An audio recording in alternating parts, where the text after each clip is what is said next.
প্রিয় শিক্ষার্থীবৃন্দ, তোমরা কেমন আছো? নিশ্চয়ই তোমরা ভালো আছো। আজকে আমি তোমাদেরকে ভেক্টর গুণন নিয়ে আলোচনা করব।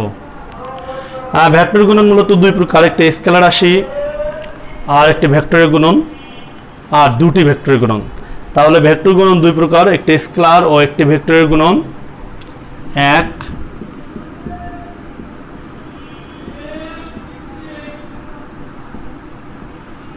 একটি স্কেলার ও একটি ভেক্টরের গুণন।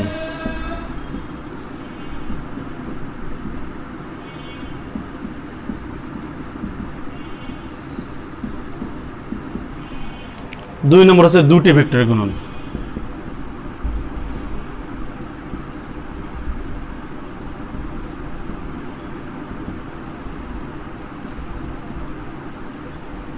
তাহলে ভেক্টর গুণন দুই প্রকার, একটি স্কেলার ও একটি ভেক্টর গুণন, অর্থাৎ একটা স্কেলারের সাথে একটা ভেক্টর গুণ করে যে গুণফল পাওয়া যায় সেই ভেক্টর গুণন, আর একটা হচ্ছে দুটি ভেক্টরের গুণন। এক নম্বর, একটি স্কেলার রাশির সাথে একটি ভেক্টরের গুণন।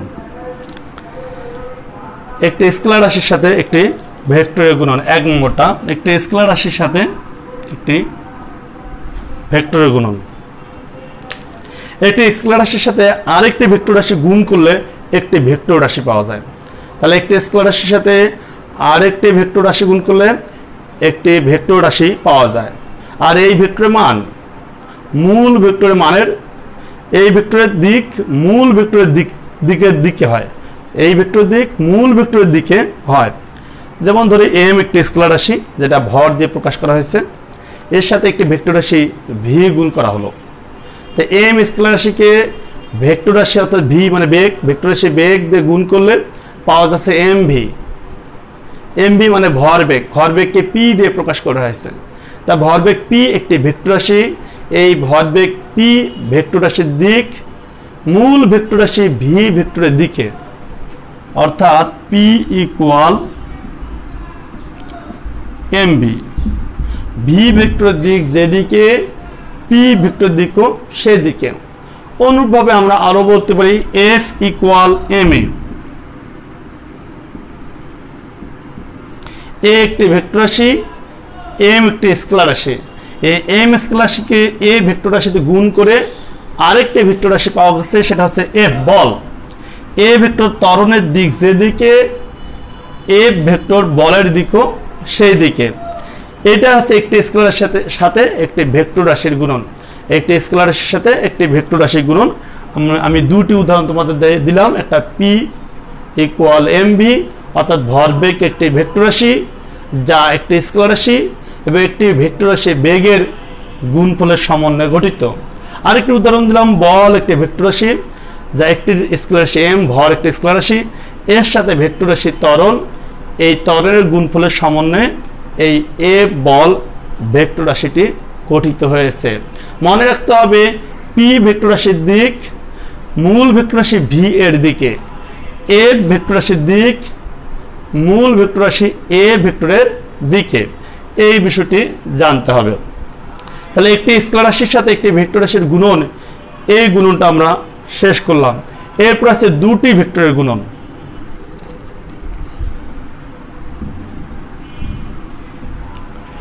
দুটি ভেক্টরের গুণন আবার দুই প্রকার, একটা স্কেলার গুণন বা ডট গুণন, আর একটি হচ্ছে ভেক্টর গুণন বা ক্রস গুণন। তাহলে এটা দুই প্রকার, স্কেলার গুণন বা ডট গুণন,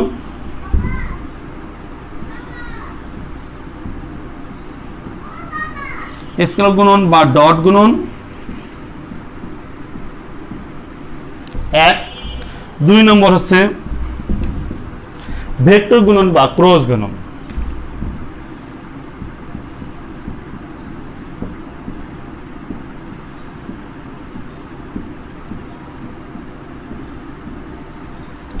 তাহলে দুটি ভেক্টরের গুণন দুই প্রকার, একটি স্কেলার গুণন বা ডট গুণন, আর একটি ভেক্টর গুণন বা ক্রস গুণন। আমি আজকে মূলত তোমাদেরকে স্কেলার গুণন বা ডট গুণন এই বিষয়টি নিয়ে আলোচনা করব। স্কেলার গুণন বা ডট গুণন।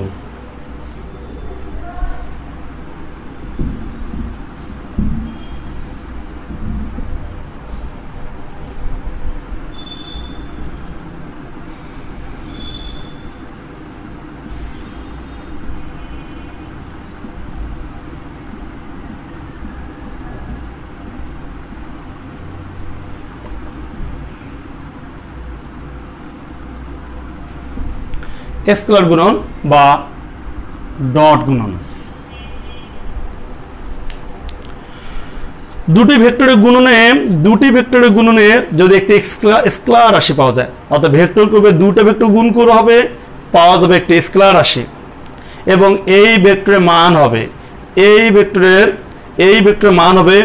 ওই ভেক্টরদের মান, যে দুটো ভেক্টর আমরা গুণ করেছিলাম সেই দুটো ভেক্টরের মান এবং তাদের অন্তর্ভুক্ত কোণের কোসাইনের গুণফলের সমান। তাহলে দুটি ভেক্টরের গুণনে যদি একটি স্কেলার রাশি পাওয়া যায়, এবং এর মান হবে ওই দুটি ভেক্টরের মান এবং ভেক্টর দুটির মধ্যবর্তী কোণের কোসাইন বা কোসাইনের গুণফলের সমান হবে। একেই বলা হবে স্কেলার গুণন বা ডট গুণন। তাই স্কেলার গুণন বা ডট গুণনের ক্ষেত্রে দুটি ভেক্টর গুণ করা হবে, গুণ করে যে নতুন ভেক্টর পাওয়া যাবে সেই নতুন ভেক্টরটা হবে ওই দুটি ভেক্টরের মান এবং এদের মধ্যবর্তী কোণের কোসাইনের গুণফলের সমান। এই গুণনের ডট বা ফোঁটা চিহ্ন ব্যবহার করা হয়। আমরা এখানে একটা চিত্র দিয়েছি, তোমরা দেখো দুটি ভেক্টর এ আর বি দুটি ভেক্টর, এরা থিটা কোণে ক্রিয়ারত। এই দুটি ভেক্টরের ডট গুণন হবে এ ডট বি। এই দুটি ভেক্টরের ডট গুণন হবে এ ডট বি ইকুয়াল হবে এ বি কস থিটা, যেখানে 0 ডিগ্রি চেয়ে বড় অথবা সমান, 90 ডিগ্রি চেয়ে ছোট অথবা সমান। তাহলে আমরা কি বুঝাইতে চাচ্ছি, যে এই দুটি ভেক্টর গুণ করলে যে নতুন ভেক্টর পাওয়া যাবে সেটা স্কেলার রাশি, আর এই ভেক্টর মান হবে এই এ বি দুটি ভেক্টরের মান এবং এদের অন্তর্ভুক্ত কোণ যে থিটা আছে সেই কস থিটার গুণফলের সমান। তাহলে এ ডট বি ইকুয়াল আসলো এ বি কস থিটা। আমরা আরো একটু ভালো করে খেয়াল করি, A dot B equal A B cos theta, equation number 1। আবার বি ডট এ অনুরূপভাবে আমরা লিখতে পারি বি এ কস থিটা। তাহলে বি এ কে আমরা যদি একটি রিঅ্যারেঞ্জ করি, A B cos theta equation number 2। তাহলে 1 আর 2 থেকে আমরা দেখতে পাচ্ছি 1 এ এ ডট বি মানে এ বি কস থিটা, বি তে বি ডট এ মানে বি এ কস থিটা, এটাকে আবার একটু রিঅ্যারেঞ্জ করলে হয় এ বি কস থিটা। তাহলে এ ডট বি মানেও A B cos theta, B dot A মানেও এ বি কস থিটা। তাহলে আমরা বলতে পারি A dot B equal B dot A, A dot B equal B dot A. এটা আমাদের খুব একটা গুরুত্বপূর্ণ জিনিস, A dot B equal B dot হয়, অর্থাৎ ডট গুণনের ক্ষেত্রে A dot B equal B dot B মেনে চলে। এই জিনিসটা আমাদের মনে রাখতে হবে।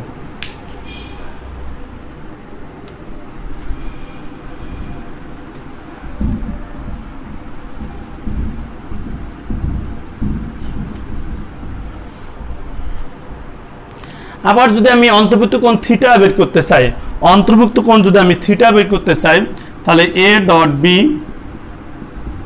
Equal A B cos theta, তাহলে কস থিটা ইকুয়াল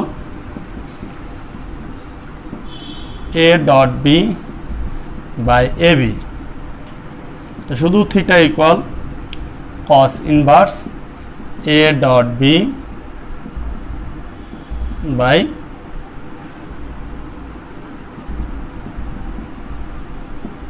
এরকম হয়, cos theta equal a dot B by A B. তো theta equal cos inverse a dot B by A B হয়। তাহলে আমরা যদি থিটা বের করতে চাই, যে ডট গুণনের ক্ষেত্রে থিটা যদি বের করতে চাই, তাহলে আমরা এইভাবে লিখতে পারি theta equal cos inverse a dot B by A B, a dot B by A B.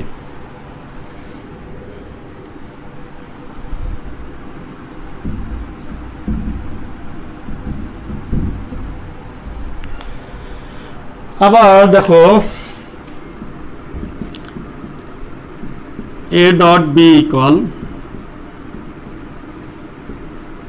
A B cos theta. ও মনোযোগ সহকারে তাকালে আমরা এখানে এরকম লিখতে পারি এ বি কস থিটা, আমরা একটু ব্র্যাকেটে দিয়ে দিলাম। এখন আমরা এই চিত্রটার দিকে তাকাই, এই চিত্রটার দিকে মনোযোগ সহকারে তাকালে দেখা যাবে ও এ, এটা এ ভেক্টর, এটা হচ্ছে এ ভেক্টর, আর এটা হচ্ছে বি ভেক্টর, বি ভেক্টর। তাহলে এইটুকু হচ্ছে এখান থেকে এই পর্যন্ত হচ্ছে এ ভেক্টর, আর এখান থেকে এই পর্যন্ত বি ভেক্টর। বি ভেক্টর এইখানে একটা লম্ব টানা হয়েছে, তাহলে ও এনটা কি? ও এনটা হচ্ছে লম্ব অভিক্ষেপ। তা ও এন সমান আমরা কি লিখতে পারি? ও এন সমান আমরা কি লিখতে পারি? ও এন বাই বি, অর্থাৎ ও এনটা এটা তো সমকোণী ত্রিভুজ, এই যে ত্রিভুজটার দিকে আমরা একটু মার্কিং করে দেই, এই যে সমকোণী ত্রিভুজ, এই ত্রিভুজে ও এন ভূমি আর বি হচ্ছে অতিভুজ, তাহলে O N by B, O N by B equal cos theta, ভূমি বাই অতিভুজ ইকুয়াল কস থিটা, তাহলে ও এন ইকুয়াল হবে B cos theta. O N equal কি হবে? B cos theta. তো ও এনটা কি? ও এনটা হচ্ছে এ ভেক্টরের উপর বি ভেক্টরের লম্ব অভিক্ষেপ। তাহলে এ ভেক্টরের উপর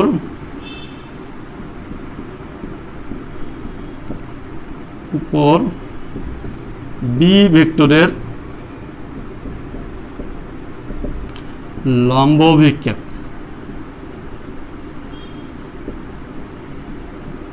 অভিক্ষেপ ইকুয়াল ও এন, আর O N equal B cos theta. তাহলে এখানে আমাদের বি কস থিটা আছে, তা বি কস থিটা কি দাঁড়ালো? B cos theta equal O N দাঁড়ালো, ও এন। তা ও এন তো হচ্ছে এ ভেক্টরের উপর বি ভেক্টরের লম্ব অভিক্ষেপ, তাহলে A dot B equal A O N. তা ও এন ইকুয়াল কি? A dot B by A, sorry A dot B by A. তাহলে এ ভেক্টরের উপর বি এর লম্ব অভিক্ষেপ যদি বের করতে বলে, এ ভেক্টরের উপর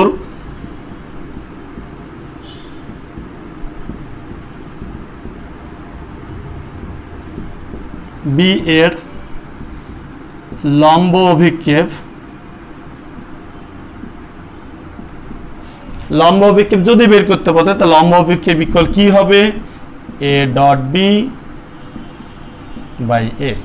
এটা মনে রাখতে হবে, এ ভেক্টরের উপর বি ভেক্টর লম্ব অভিক্ষেপ যদি বের করতে পারবে বলে, তাহলে উপরে থাকবে এ ডট বি আর নিচে থাকবে এ এর মান। তা উপরে থাকবে এ ডট বি, নিচে থাকবে এ এর মান। তাহলে এ ভেক্টরের উপর বি ভেক্টরের লম্ব অভিক্ষেপ বের করাটা আমরা শিখলাম, এ ভেক্টরের উপর বি ভেক্টরের লম্ব অভিক্ষেপ বের করাটা আমরা শিখলাম। এখন শিক্ষার্থী বন্ধু, এই চিত্র দিকে আমরা আরেকবার তাকাই।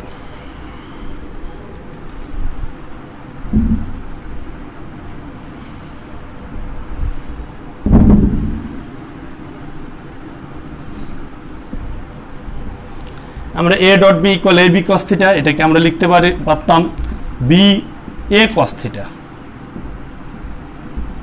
বি এ কস থিটা গুণ, তো এ বি আর বি একই কথা, তো তাই A dot B equal A B cos theta B A cos theta.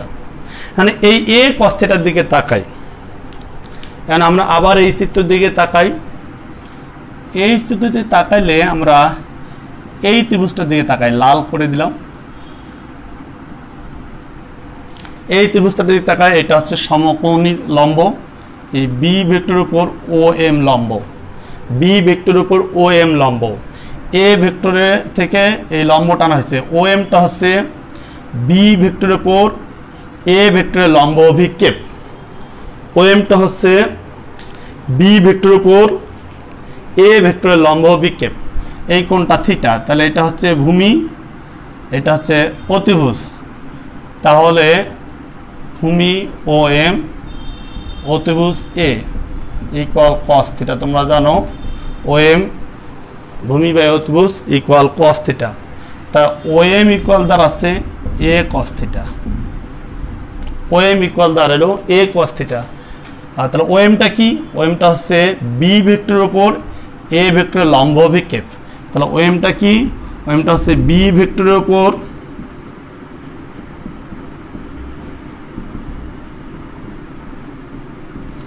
এ ভেক্টরের লম্ব অভিক্ষেপ।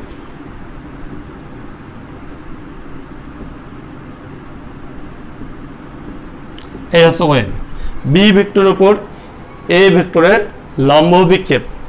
এই ওএম ইকুয়াল এ কস থিটা, তার মানে এ কস থিটা মানে ওএম। আমরা লিখলাম এ কস থিটা মানে হচ্ছে ওএম। ওএমটা কি? ওএমটা হচ্ছে বি ভেক্টরের উপর এ ভেক্টরের লম্ব অভিক্ষেপ। যদি তোমাকে বি ভেক্টরের উপর এ ভেক্টরের লম্ব অভিক্ষেপ অর্থাৎ ওএম বের করতে বলে, তো ওএম ইকুয়াল হবে A dot B by B ভেক্টরের মান। তাহলে বি ভেক্টরের উপর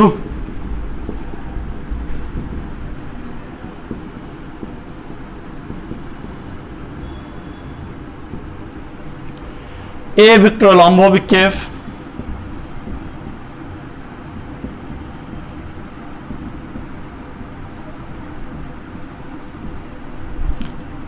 যদি বের করতে বলে তাহলে কি লিখতে হবে? A dot B by B এর মান, A dot B by B এর মান। তাহলে আমাদের এইটাই মূলত আসে বি ভেক্টরের উপর এ ভেক্টর লম্ব অভিক্ষেপ, এ ভেক্টরের উপর বি ভেক্টর লম্ব অভিক্ষেপ। তখন তোমাকে মনে রাখতে হবে যে ভেক্টরের উপর অপর ভেক্টর লম্ব অভিক্ষেপ বের করতে বলবে সেই ভেক্টর মানটা থাকবে নিচে, বি ভেক্টরের উপর তার বি ভেক্টরের মানটা থাকবে নিচে, আর উপরে তো এ ডট বি থাকবেই। এই ব্যাপারটা মনে রাখতে হবে, যে ভেক্টরের উপর তার মান থাকবে নিচে, এটা মনে রাখতে হবে। যদি এ ভেক্টরের উপর হইতো তাহলে এ ভেক্টরের মানটা থাকবে নিচে আর এ ডট বি তো উপরে থাকবেই। এই বিষয়টি তোমাদের মনে রাখতে হবে। তাহলে আমরা দুটো জিনিস শিখলাম, বি ভেক্টরের উপর এ ভেক্টর লম্ব অভিক্ষেপ, এ ভেক্টরের উপর বি ভেক্টরের লম্ব অভিক্ষেপ। এই দুটো আমাদের অঙ্কে লাগবে, আমাদের জানা থাকতে হবে।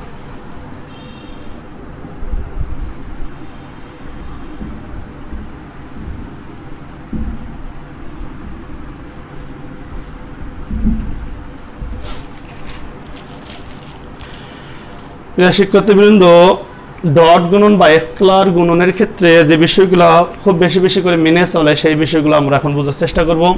যে A dot A, A dot A যদি একই ভেক্টর দুটো থাকতো তো এ ডট এ ইকুয়াল কি হইতো? এ ডট এ হইতো এ এ কস থিটা, তো এ গুণ করলে হবে স্কয়ার। যেহেতু একই ভেক্টর তাহলে মধ্যবর্তী কোণ 0 ডিগ্রি, cos 0, তাহলে cos 0 মান 1,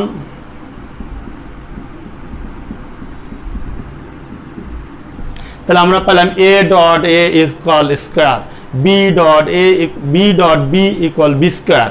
এই ব্যাপারটা দাঁড়ালো a ডট a মানে হচ্ছে স্কয়ার, অর্থাৎ এক জাতীয় দুটো ভেক্টর যদি ডট করা হয় তাহলে ওই দুটো ভেক্টরের গুণফল মানে স্কয়ার পাওয়া যায়, বর্গ পাওয়া যায়।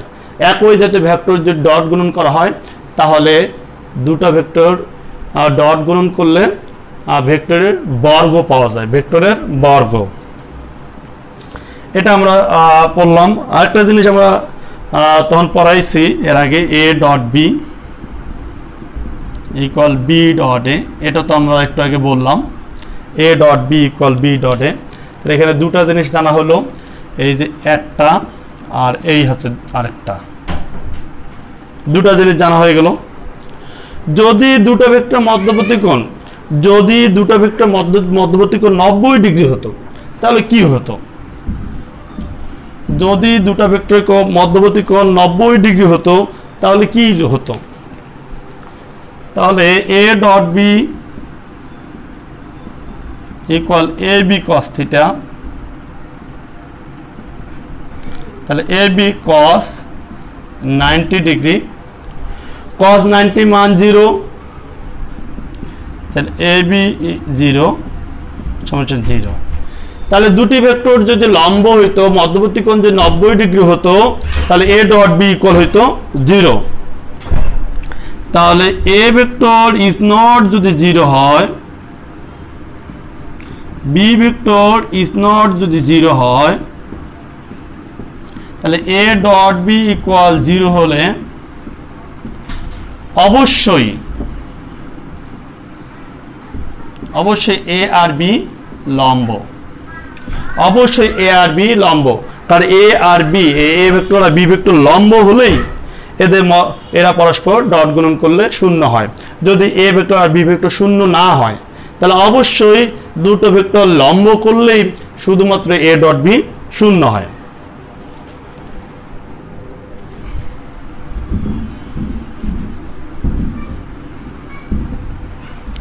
আয়ত একক ভেক্টরের ক্ষেত্রে ব্যাপারটা আমাদের একটু আলোচনা করতে হবে। আয়ত একক ভেক্টরের ক্ষেত্রে, আয়ত একক ভেক্টরের ক্ষেত্রে প্রত্যেকটা ভেক্টরের মান ধরা হয় 1, তাহলে I dot I equal J dot J equal K dot K.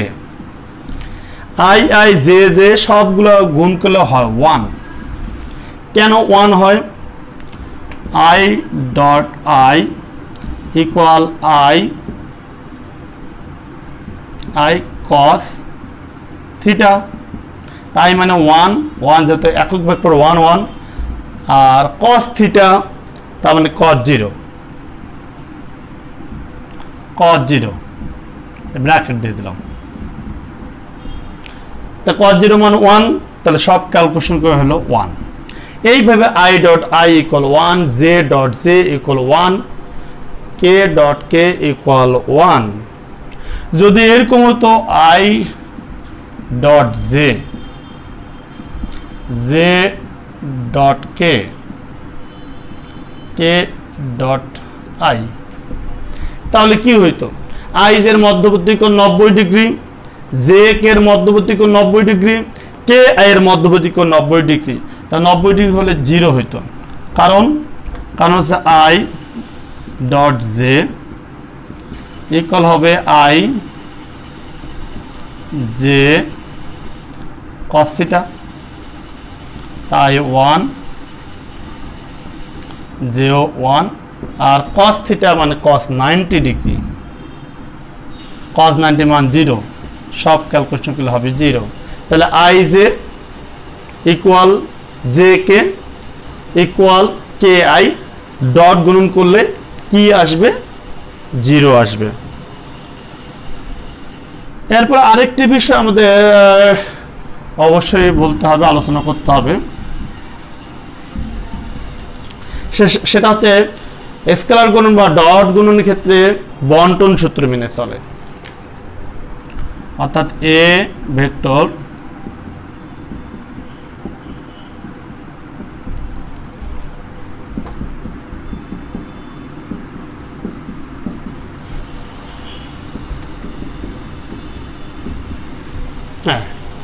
এটার জন্য আমরা একটা চিত্র এঁকে রাখছি, এই চিত্রটি দিকে তাকাইলে আমরা খুব সহজে বুঝতে পারবো।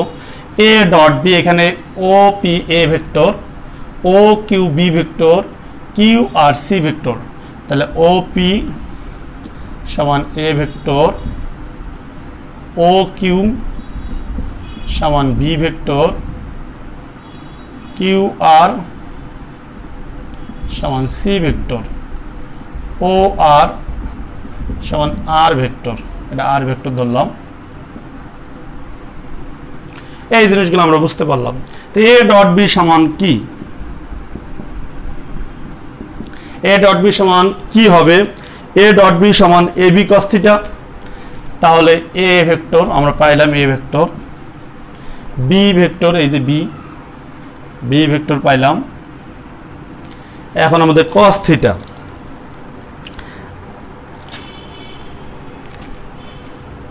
আচ্ছা ধরলাম এটা থিটা, থিটা। তাহলে A dot B equal A B cos theta,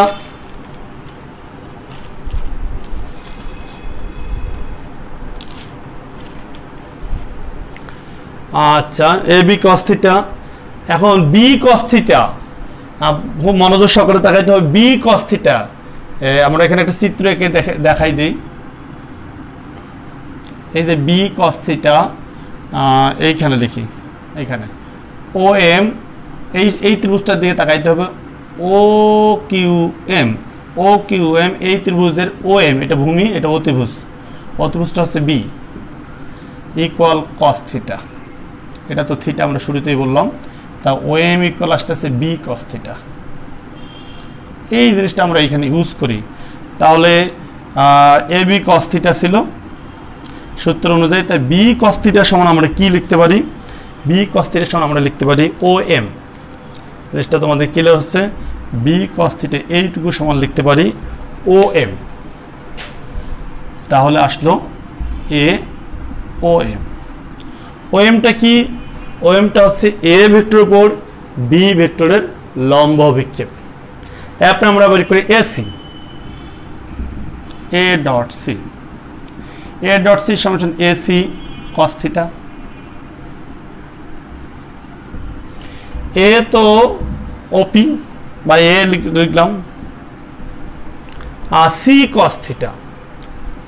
এই যে সি, সিটা এই এম এন এইটুকু এর লম্ব অভিক্ষেপ এম এন, ও ভেক্টর এম এন অংশটুকু কেটে নিছে সি ভেক্টর।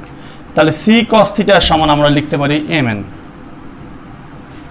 সি কস থিটার সমান আমরা লিখতে পারি এম এন।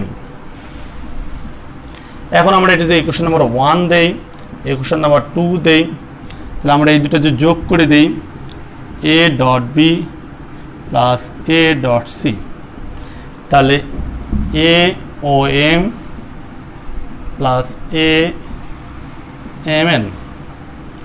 এখান থেকে যদি আমরা এ কমন নেই, তাহলে থাকছে O M plus M N. এখন আমরা একটু ছবির দিকে, চিত্রের দিকে তাকাই। এইখানে আমরা লিখি O M plus M N সমান ও এন আসে। তাহলে এ ডট বি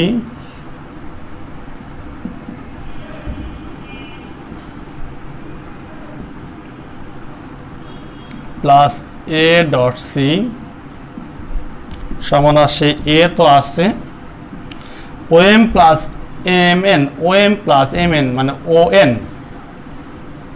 আসে। তো ও এনটা কি? ও এনটার দিকে তাকাই, যে ও আর যে ভেক্টর আছে এই ভেক্টর লম্ব অভিক্ষেপ হচ্ছে ও এন। ও এনটা হচ্ছে কি? এই যে ভেক্টর ও আর এর লম্ব অভিক্ষেপ, অর্থাৎ আর কস থিটা। আর কস থিটা মানে হচ্ছে ও এন। তুমি যদি চিন্তা করো, এই যে ও আর এইটাতে এইটুকু কাটছে, তা ও আর এই যে এইটুকু কাটছে, তা ও এনটা হচ্ছে এই ভেক্টরের লম্ব অভিক্ষেপ। তাহলে আমরা বলতে পারি এ আর কস থিটা। আর এই ভেক্টরকে ও আরকে আমরা আর ভেক্টর দিয়ে প্রকাশ করছি। তাহলে এ আর কস থিটা, এ আর কস থিটা সমান আমরা লিখতে পারি ডট গুণনের নিয়ম অনুসারে এ ডট আর। এটা আমরা লিখতে পারি এ ডট আর। তা A dot B plus A dot C equal A dot R. R equal কি? এইদিকে আমরা যদি ভালোভাবে খেয়াল করি, আর ইকুয়াল কি? এই ত্রিভুজটার দিকে তাকাও, ও কিউ আর। এই ত্রিভুজের দিকে তাকাইলে ত্রিভুজ বিধি অনুযায়ী O Q plus Q R equal O R. তো ও কিউটা বি, কিউ আরটা সি, আর ও আরটা আর। তা আর ইকুয়াল আসতেছে বি প্লাস সি ত্রিভুজ বিধি অনুসারে। তাহলে এ ভেক্টর আর ইকুয়াল আসে vector B plus vector C. আমরা ব্র্যাকেট দিলাম।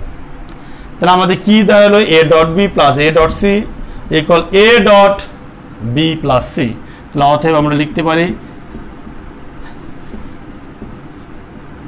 বি প্লাস সি সমান A dot B plus A dot C.